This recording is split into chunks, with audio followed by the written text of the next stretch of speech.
me formei pela Federal aqui em Curitiba, turma 64, 68, e tive o desprazer de, no primeiro dia de aula, o professor de Direito Constitucional entrar. Ele era professor de Direito Constitucional e tinha sido constitucionalista de 45, da Constituição de 45.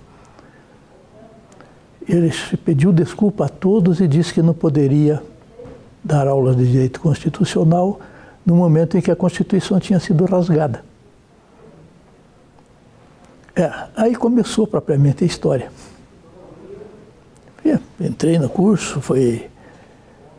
No começo é aquele oba-oba, todo mundo novo, foi uma turma de 150 e poucos... 150 e poucos foram aprovados, mas havia um limite de número.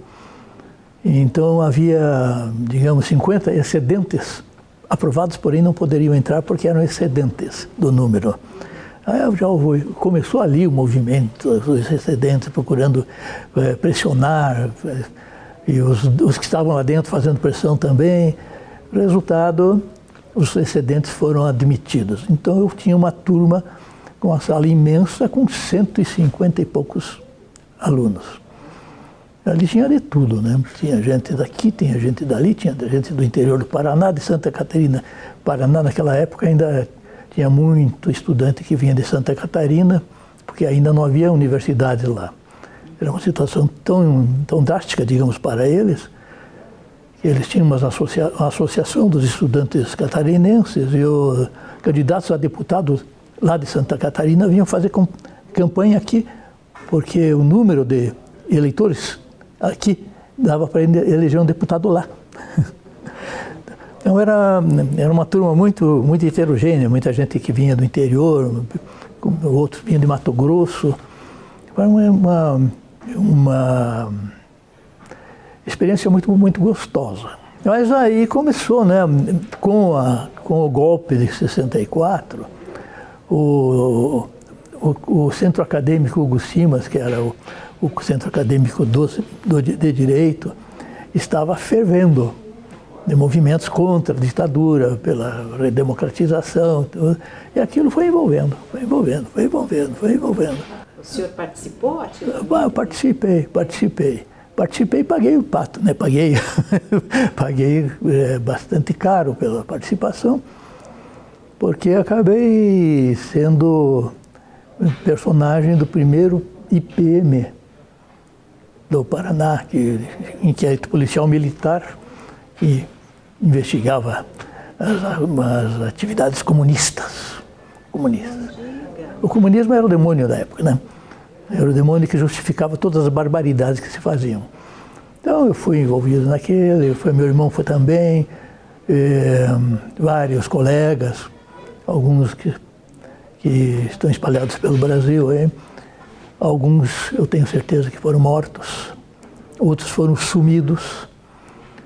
E eu fui processado, quase fui preso, só não fui preso porque minha mãe foi rápida. Eu estava recém-casado ainda, e minha esposa desse tamanho, e eu havia mudado de endereço recentemente para perto de uma escola para onde ela ia trabalhar. E ninguém sabia disso, a não ser minha mãe e meu professor de violão. Na época eu estudava violão e até hoje faço isso. Aí ela, quando descobriu que tinha prendido meu irmão, ela deu um jeito, escapou daqui, escapou de lá, porque estava tudo vigiado. E me avisou. Eu fiz a barba.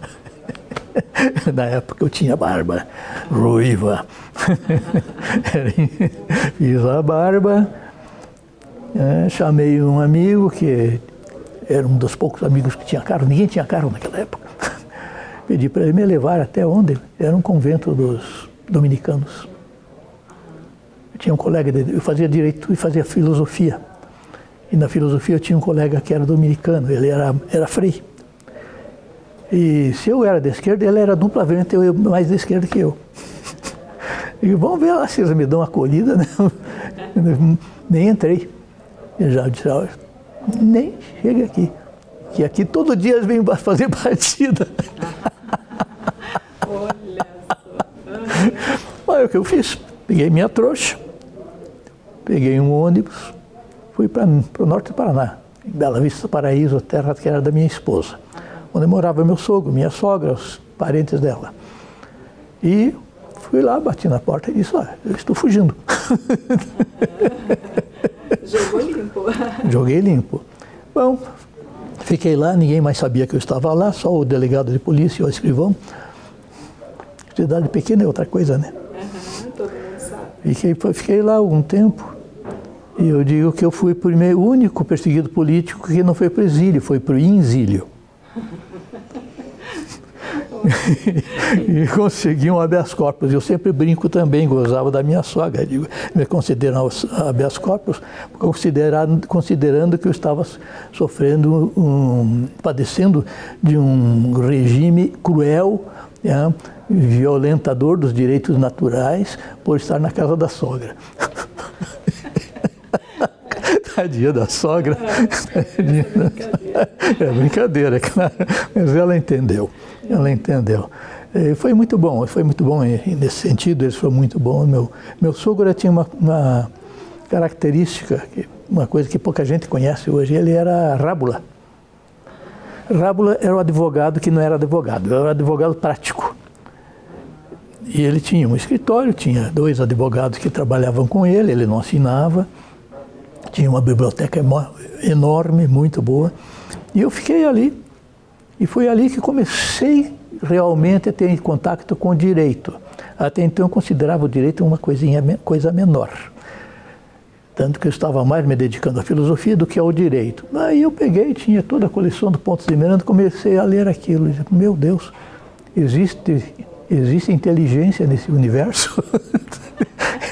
E que inteligência? Que inteligência. Fiquei nessa brincadeira, acabei ficando até 75, começou em 67, e até 75 fiquei lá no interior. Houve um monte de confusões, meu sogro estava lá, era envolvido em política local, foi perseguido também, foi preso, foi uma coisa muito complicada. Mas em 75 eu resolvi voltar, porque era uma cidadezinha assim, um miolinho, tinha 17 mil habitantes no município. A cidade eram 4 ruas paralelas e umas 6 transversais. Todas elas acabavam em alguma fazenda, fazendas imensas. E, em síntese, o mercado era péssimo. Eu voltei para cá, entrei no escritório de um colega. Tinha um colega que tinha feito concurso para juiz estadual, e ele tinha uma sala nesse escritório, ele me ofereceu. E foi bom, deu certo ali, comecei a trabalhar e comecei a advogar num outro universo, porque até então eu advogava na área de direito rural. Eu estava afiado, era expert em contratos rurais, aquela coisa nada toda, arrendamento, parceria. Tenho que dizer que eu fico devendo essa minha vivência lá no interior, eu ter mantido contato com a realidade. Até então, quando fui para lá, eu não tinha talão de cheque, não tinha trabalhado ainda, bem que o que eu ia, mas não conseguia. E meu contato era aquele, universitário, meu pai, minha mãe, os amigos, o grupo político. Eu frequentava uma instituição da qual posso falar mais tarde, porque é muito interessante, mas não tinha contato com o mundo do trabalho. O que eu sabia que havia operário, sabia, claro, meu avô era operário, meu avô era jardineiro, era carpinteiro, enfim, era um homem do chão, era português. Mas ele era um personagem, não era um operário dos livros de Marx, por exemplo. Ele não era classe operária. Lá eu conheci o mundo do rural. E é um outro mundo, é um mundo que eu não conhecia, a não ser assim, digamos, das cercanias de Curitiba. Entendi como é que funcionava a economia do café, a economia da agrícola de modo geral. E assisti, lá no interior, assisti uma coisa terrível, que foi a transformação da economia do café em monocultura das lavouras brancas. Isso ocorreu já quando eu estava lá. Foi uma das razões até de eu ter voltado, porque o mundo econômico de lá também foi muito atingido por isso. Seguidas geadas foram queimando, destruindo a economia cafeira. A economia cafeira era uma economia que produzia precisava de muita mão de obra. Então havia toda uma estrutura. O proprietário geralmente ele não administrava a fazenda, a não ser as grandes fazendas que eram administradas como empresas. Havia duas lá, uma que era do Jaime Canet Júnior, que foi governador do Paraná, outra do cunhado dele, que eram fazendas assim de mais de 1000 alqueires. Essas grandes fazendas, elas tinham tantos trabalhadores que elas tinham colônias, casas destinadas à moradia dos seus empregados.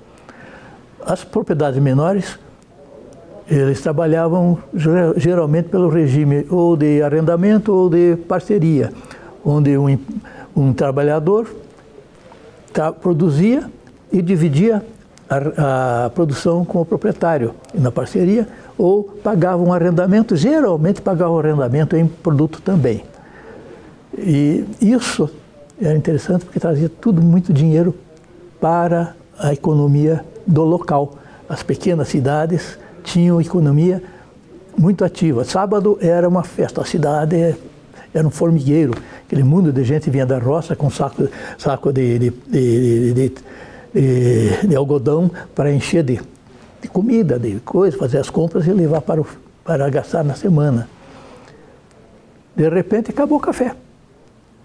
Acabou o café, as colônias foram esvaziadas, muitas delas foram destruídas, simplesmente destruídas. Os pés de café foram arrancados e os trabalhadores viraram boia fria. Boia fria.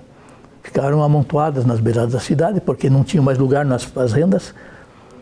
As fazendas não tinham mais colonos e não precisavam mais da mão de obra, com produção de soja e tal, foi mecanizado. Foi um salto da economia brasileira, não há que negar, foi um salto. Mas quem pagou o preço desse salto foi o trabalhador, que foi jogado na miséria. E vieram inchar as cidades. Isso provocou toda uma série de consequências que nós estamos vendo até hoje, né? A insegurança que nós vivemos, o inchaço das favelas, o banditismo e tudo isso. Isso tudo coisa que está muito bem documentada. Mas, enfim, eu tive esse choque de realidade. Eu voltei para Curitiba, comecei a advogar com colegas aqui, trabalhei muito com direito comercial, muito com falências. E chegou um momento que comecei a cansar, porque a advocacia é uma profissão estressante, muito estressante. A gente passa o dia inteiro trabalhando e o telefone, chegou um momento que eu não podia ver ouvir bater o telefone, que eu ficava com raiva. Eu via o cliente entrando no corredor, eu ficava com raiva. Está na hora de mudar. Eu fui na Justiça Federal, que ficava aqui, ficava ali no Barão de Bagé, já naquela época, né? Estava recente ali, porque antes era na Rua 15. Fui na Justiça Federal um dia para ver um processo aqui de uma falida, de uma falência, né? Tinha uns processos de execução fiscal contra as empresas falidas. Eu vi um edital de concurso. Concurso agora. Não tinha limite de idade. Eu já estava com quase 45. Antes disso, antes da Constituição, tinha limite de idade. Bom, esse negócio de limite de idade, de não ter limite de idade, isso não vai durar muito. Isso não vai durar muito. Eu faço isso agora ou não faço nunca mais. Eu vou fazer. Se passar bom, se não passar também tá bom, não vou morrer de fome. Me inscrevi e esqueci. Até um dia que eu fui lá novamente e vi que tinha um edital dizendo que o dia da prova de múltipla escolha era tal. Aí, meu Deus do céu, agora tem que fazer essa prova. Eu me organizei lá, pus terno e gravata. Naquela época eu tinha bastante terno e gravata, que mais tinha. E vim fazer, né? Vim fazer. Trouxe a minha máquina de escrever, podia trazer a máquina de escrever. Tinha uma máquina elétrica, uma remingtônica elétrica. No dia da prova, fazer prova de sentença. Tac, tac, tac, tac. Travou. Travou. Toda a tecnologia que travou. Aí a secretaria me emprestou uma daquelas Olivetti elétrica. Eu tinha daquelas máquinas também, e por sorte eu tinha levado também a Rolex. Coisa que ninguém mais sabe o que é, né? Mas na datilografia a gente tinha que corrigir. Né? Ou era borrachinha, ou então era Rolex, que era um papelzinho que carimbava a letra e apagava, na verdade era isso, né? Então fiz a prova com aquela máquina. Fiz a prova, fui embora. Também não pensei mais nisso, esqueci dela, esqueci. Tempo depois recebi um telegrama dizendo que eu tinha sido aprovado nessa primeira prova. Ah, que bom, quando é que é a próxima? Essa primeira foi a de múltipla escolha, né? Não tinha nada de datilografia. Aí fui para a segunda prova. Aí que tinha sentença, tinha uma sentença, tinha mais uma qualquer coisa, não me lembro mais. Mas eu tive que passar por esse martírio da máquina. Fiz, fui embora. Fiquei esperando. Até que recebi uma notícia que tinha que fazer prova oral. Aí daí fui estudar. Fui estudar. Peguei um programa, não posso passar vergonha nessa prova oral, né? Catei os meus livros, aí eu passava as noites do lado do fogão de lenha, tomando chimarrão e lendo. Assim fui para a prova oral. Só no dia da prova oral é que eu fiquei sabendo, por intermédio de uma funcionária daqui que eu conhecia, que talvez alguém ainda lembre dela, a Marico. A Marico estava fazendo um concurso também. Ela era funcionária do Dr. Cal Garcia. Né? Mesmo assim, ela não foi aprovada. E o Cal acho que era o vice-presidente e ele foi presidente em seguida. Ela não foi aprovada. Mas ela me falou, eu falei, estou preocupado com essa prova. Né? Ela disse, você não tem que se preocupar, você é o primeiro. E como primeiro? Você está em primeiro lugar na classificação? Eu disse, pô, mas o que é isso? Só agora que me dizem. Não, fui fazer uma prova. Nos puseram lá no salão, do lado da biblioteca, lá no tribunal, que era na Mostardeiro, do lado da biblioteca. Ficamos lá conversando, chamavam o primeiro, e todo mundo conversando, quem que não achou o quê? Dizia, não achamos tal ponto lá de direito administrativo. Eu digo, espera aí, corri na biblioteca, procurei lá nos livros, achei um livro de um jurista gaúcho. Já daqui a pouco me vem o nome dele. Se eu quiser achar, eu não acho. E ele tinha exatamente aquele tema. Dei uma lida, entendi o que era, voltei e falei, olha, esse assunto é isso assim, assim, assim, assado. Bom, o colega que foi em seguida caiu para ele. A primeira pergunta foi aquilo. Você deu a aula ali. Garantir a aprovação do colega. Para mim, perguntaram outras coisas. Bom, enfim, fui aprovado. Fui aprovado. E como fui o primeiro classificado, eu tinha o direito de escolher para onde ir. Eu queria ficar no Paraná. Mas a única vaga que tinha era Foz do Iguaçu e eu não queria. Eu já paguei meu tributo ao interior. Eu quero ficar na capital, pertinho do asfalto. Tive que ir para Porto Alegre. Não, tudo bem, Porto Alegre é uma cidade grande, eu gosto dela.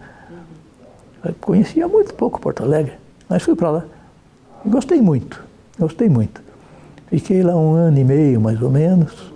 Peguei uma vara que estava quase que recém-criada, estava lotada de processo, porque não tinha juiz. Então tinha juiz, tudo juiz que ia lá fazer bico, né, como se dizia. Consegui, por ordem no previdenciário, que eu achei que aquilo era prioridade. Eu nunca tinha trabalhado com previdenciário, fui lá e estudei. Classifiquei os processos por advogado. Por que por advogado? Porque cada advogado tinha um roteiro. um tipo de questões que eles colocavam. Então, por ali já sabia mais ou menos os problemas que estavam colocados. Analisava aqueles problemas, com isso eu fazia um padrão de decisão. E montava tudo com xerox para poder soltar o fluxo. Não tinha, naquela época não tinha ainda o computador. Com isso deu para reduzir a coisa. Sim, consegui fazer um bom trabalho lá, mas daí abriu uma vaga aqui. Me candidatei e vim. Fui parar na segunda vara. Segunda vara. Segunda vara, quando foi criada justiça aqui no Paraná, tinha a primeira vara, que era a vara do Dr. Milton Luiz Pereira, tinha a segunda vara, que era a vara do Dr. Heraldo Vidal Correia, tinha a terceira, que era de quem? Eu não me lembro mais. Doutor Lício, será? Não, quando eu entrei, o Lício estava aposentado. Eu só conhecia ele na Caixa, indo receber lá. Lício Vieira, né? Não era doutor Lício, né? Naquela época, acho que quem estava lá era doutor... Olha, o nordestino, Wellington. Doutor era o Wellington. O Wellington é de concurso anterior. A segunda vara não tinha dono. O doutor Heraldo tinha morrido e nunca mais teve juiz. Até teve um juiz que passou por lá, o miudinho, baixinho, como é que era o nome dele? Mas ele... O Praxedes. Não tinha processo da Primeira República, para ter uma ideia do que era isso aí. Eu entrei na secretaria, aquelas prateleiras tortas do piso de processo. Quando veio o meu primeiro juiz substituto, foi o doutor Malucelli, eu resolvi brincar com ele, chamei ele aqui, vem cá. Olha, Malucelli, lembrando lá, diz, olha aqui, meu filho, isto aqui um dia ainda será teu. Foi um tratamento de choque.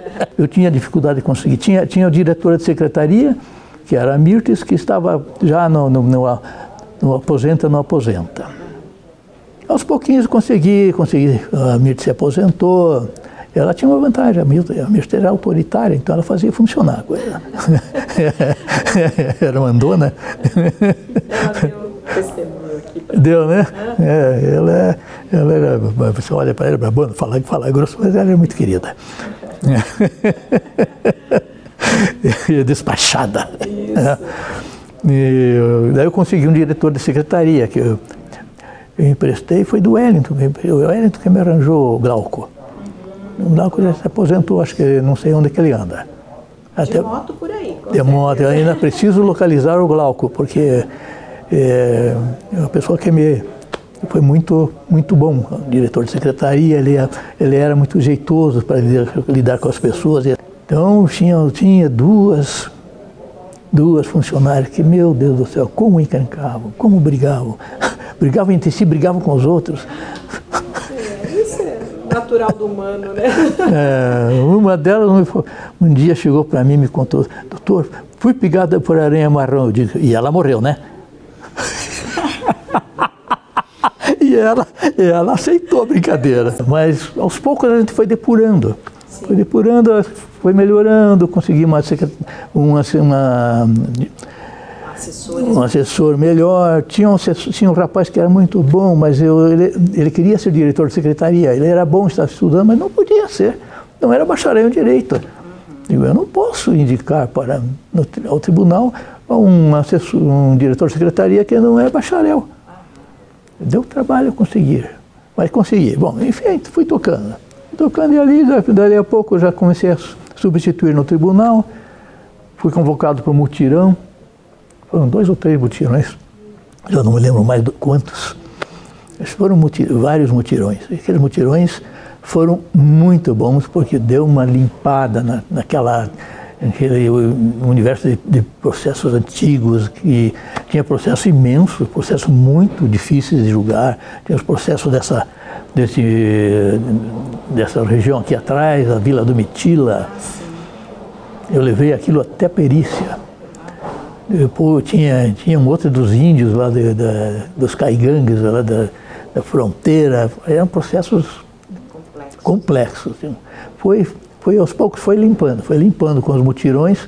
Eu fui fazer mutirão em Porto Alegre e os mutirões foram muito bons, mas aos mutirões eu devo uma hérnia inguinal. A única cirurgia que eu fiz foi a da hérnia inguinal. De tanto ficar sentado, o corpo vai fazendo assim, vai apertando aqui, vai empurrando o intestino e acabou rompendo. Fiquei 3 dias de licença, foi minha única licença. Minha única licença na minha vida profissional. Lembrando bem, porque foi mesmo. Não tirei licença maternidade, nem paternidade. É bom, foi bom. Mas, enfim, consertei isso aí. Depois das mutirões começou a substituição. Eu substituía outro, e até que fui nomeado. Em 2002 fui nomeado, fui para Porto Alegre. Aí quando fui nomeado, eu tinha que ir lá e tinha que ficar. Eu não posso ficar indo e voltando. Aí eu comprei um imóvel lá e adaptei, reformei uma das boas coisas da minha vida sempre foi assim, reformando casa. A minha casa também, comprei uma casinha e estou reformando até hoje. A minha família sempre foi assim constituída. Eu, mulher, filho, cachorro, gato, empregado e pedreiro. Pedreiro sempre fez parte da família. E comprei, arrumei a casa, mudamos para lá. Eu fui, depois foi minha esposa com meu filho. O filho mais velho, o primeiro filho eu perdi, morreu num acidente. O segundo fez o curso de artes plásticas aqui no Paraná. Depois fez o mestrado aqui. Ele queria fazer doutorado, foi fazer no Instituto de Artes de Porto Alegre. Ele mudou para lá. E eu, nessa época, também logo em seguida mudei para lá, quando fui nomeado. Aí nasceu minha neta lá, enfim, ficamos com um universo familiar montado lá. Depois a casa era muito grande, minha esposa tinha muito medo a casa era cercada de mata, era uma coisa linda. Minha paixão. Então compramos um apartamento. Compramos um apartamento, 5º andar, um predinho pequeno, numa subida lá de cima, tinha 2 pavimentos e mais uma coberturazinha. De lá de cima eu fiz uma tele para minha esposa, de lá ela ficava vigiando a entrada do porto. Eu ficava fazendo bandeirada para entrar o navio, né? Depois outra tele, estava toda feliz lá. Bom, mas nessas alturas lá, portanto, eu pedi a contagem do meu tempo de serviço. Eu não tinha a menor ideia do meu tempo de serviço. Daí veio a contagem, contar meu tempo de advocacia, eu tinha tempo para me aposentar, mas o que eu vou ficar fazendo aqui? Aí eu estava com a minha família, aqui a família da minha mãe, minhas irmãs, tudo. Minha mãe está velhinha, meu pai já foi. Velhinha, eu não vou ficar tanto tempo longe dela, não. Pedi aposentadoria. E voltei para Curitiba. Aí meu filho brigou com a mulher também, voltava para Curitiba também.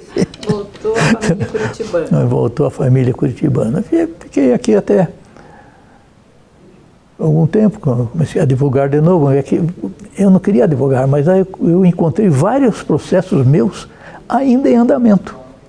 E processos importantes, processos de muito valor. Então eu tive que advogar porque eu é que sabia como aquilo funcionava, né?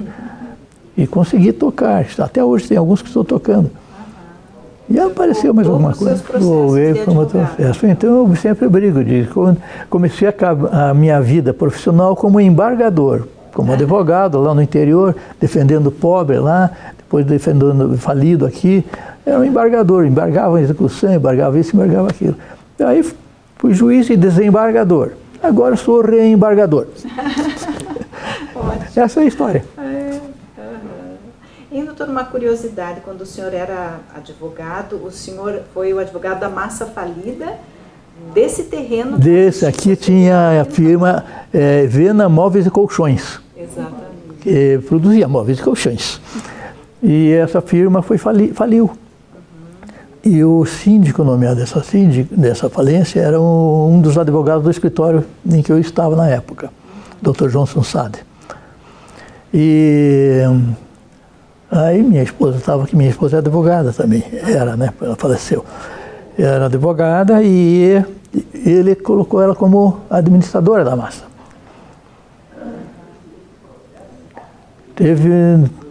Me lembro que, né, nessa época teve um acidente terrível aqui, um caminhão que vinha lá do Rio Branco do Sul, carregado de dinamite, explodiu aqui na Anita Garibaldi. Essa história alguns contam aqui, antigos. Tudo que estava em volta, várias casas que arrebentaram. E eu estava no escritório que era lá na 7 de setembro, quando eu vi que saiu, eu vim desesperado para ver, porque ela estava ali, né? Estava aqui, né?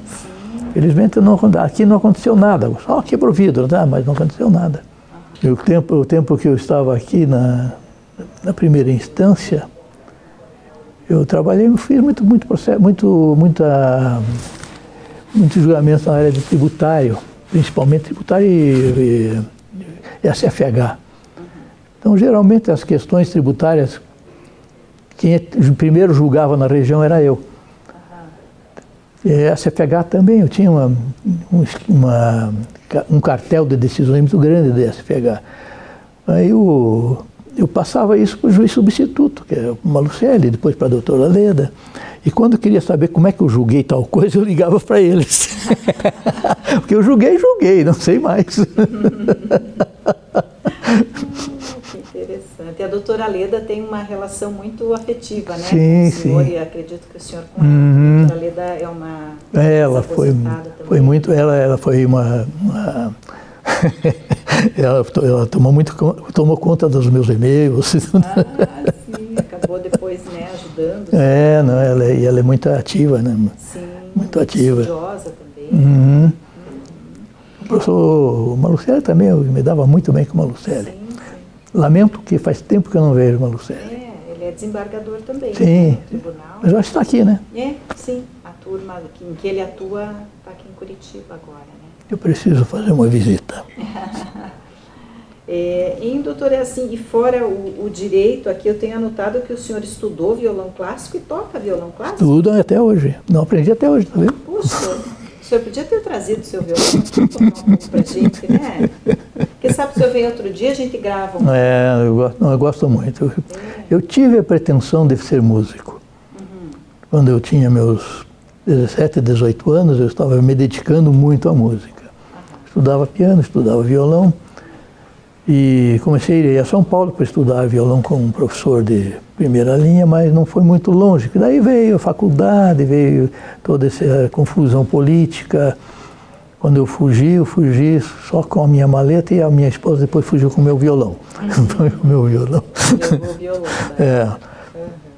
E o senhor gosta de música erudita? Gosto muito. Alguém me contou aqui que o senhor gosta muito de Francisco Tárrega. Francisco Tárrega foi um violonista espanhol que renovou a técnica do violão. Ele criou uma nova técnica e publicou métodos e muitos estudos e músicas também dele muito boas. Então é um, digamos, dentro dos instrumentistas do violão, ele é um dos meus preferidos, mas tem muitos outros, inclusive alguns que eu descobri mais tarde, que são muito bons. E hoje, quando eu estudei violão em Curitiba, não tinha professores. A Belas Artes, por exemplo, não tinha cadeira de violão.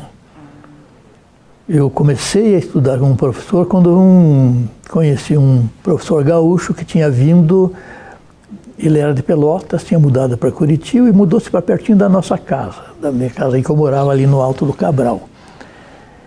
E ele conhecia um italiano que tinha vindo para o Brasil, que era violonista formado na Itália. E a história que me contaram era essa: ele era formado na Itália, era fina flor do artista, e ele foi fazer uma apresentação para o Papa. E ele ficou tão nervoso que ele não conseguiu. Daí ele mudou para o Brasil.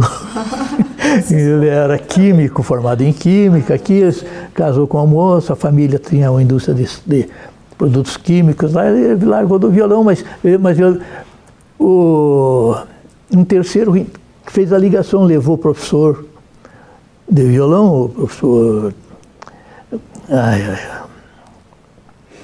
E o italiano levou lá em casa. Meu pai também tocava violão popular, mas tocava por música também, e gostava muito de cantar. Levou os dois lá. Era o professor Ademar Garcia e o italiano, cujo nome já não lembro mais. O italiano era bem jovem. O Garcia já era uma pessoa de mais idade, na época já devia ter uns 50 por aí. E aí o que eu conheci o Garcia, comecei a estudar com ele. Virou assim quase um segundo pai. Se bem que o pai estava ali junto também. Mas assim, era uma amizade muito, muito forte, era uma família muito boa. E depois tinha relações com um sobrinho dele, que foi meu amigo até o fim da vida. Então a ele eu devo muita coisa. E lamento muito não ter aprendido algumas coisas que ele sabia muito bem. Por exemplo, ele era um chorão. Chorão é um músico. Não era um chorão, ele era nessa coisa, ele era cobra. Eu não estudei isso. Não estudei e me ressinto, porque isso é uma área maravilhosa da música. Isso é a música brasileira que chamamos de raiz, né? Mas ainda tenho tempo, né? Até os 100 anos aí talvez eu aprenda. Com certeza. E o senhor pratica, toca todos os dias um pouquinho? Eu tenho tentado fazer isso todos os dias, mas estou muito atrapalhado ainda. O senhor tem os seus processos ainda? Tenho processos, eu estou reformando minha casa. Eu sempre morei ali, Por muito tempo morei ali na Lúcio Razeiro, onde moro hoje, mas no final de 1914, mais ou menos, 2014, minha esposa já estava com problema de coração. E a coisa estava se agravando. E a minha casa ali tem 3 pavimentos.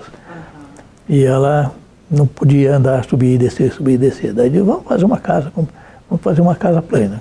Aí eu comprei um terreno na Cascatinha, o terreno era alto, mas deu para fazer uma casa lá em cima, para mudar para ela ter um espaço mais confortável, mudando para lá.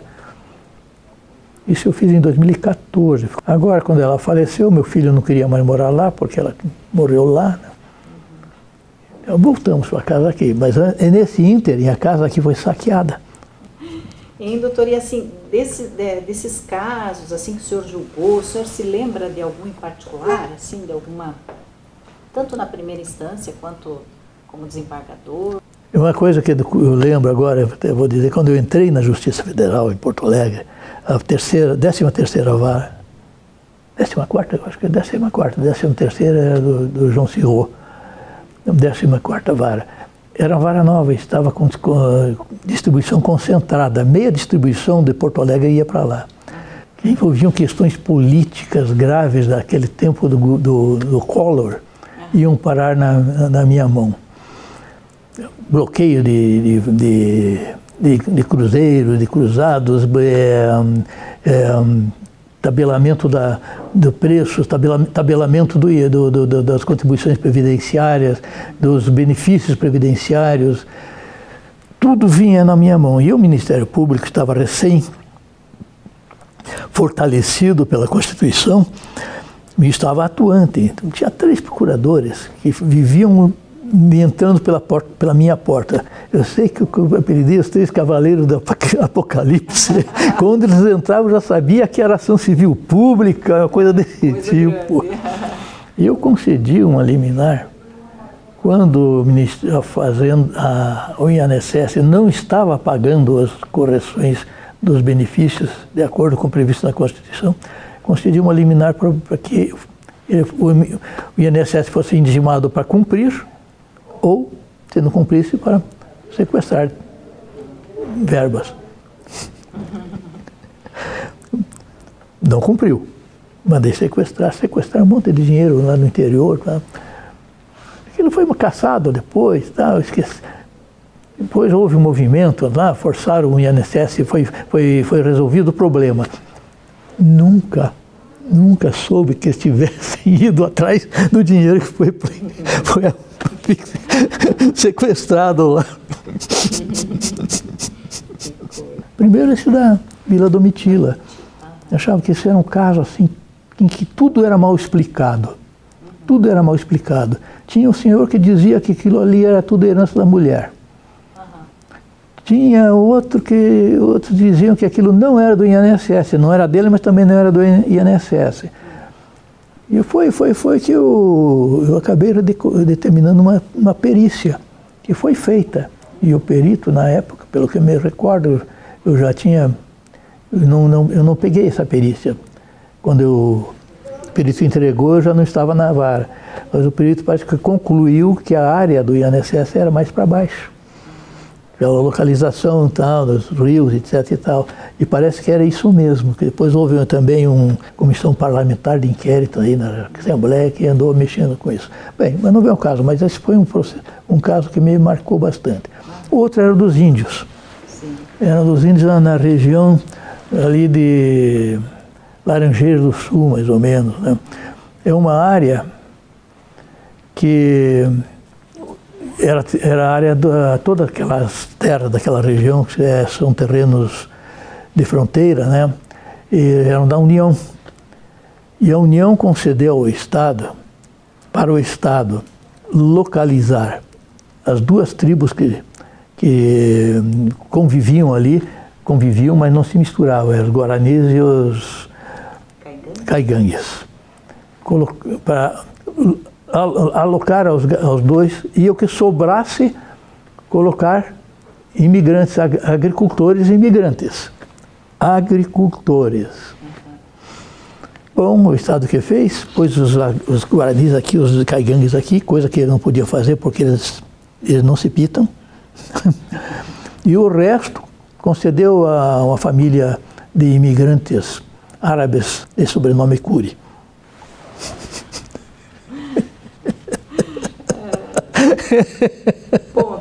Ponto. São grandes agricultores, conhecidos como... que coisa, né?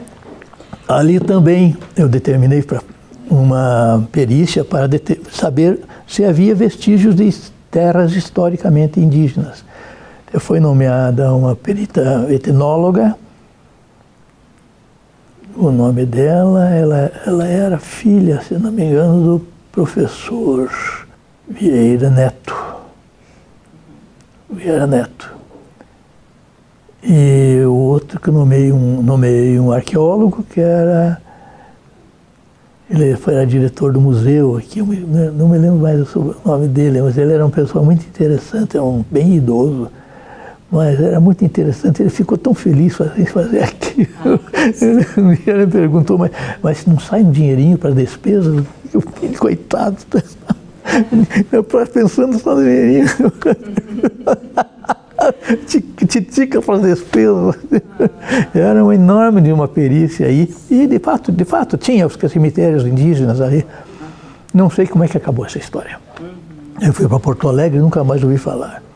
Isso aqui, dos que eu tive aqui, teve vários casos interessantes, importantes, mas o mais assim que me marcou de casos específicos foram esses. Mas a área de previdência, em que eu trabalhei muito, eu acho que ali eu me considero que eu fiz um bom trabalho, abri muitas perspectivas, né?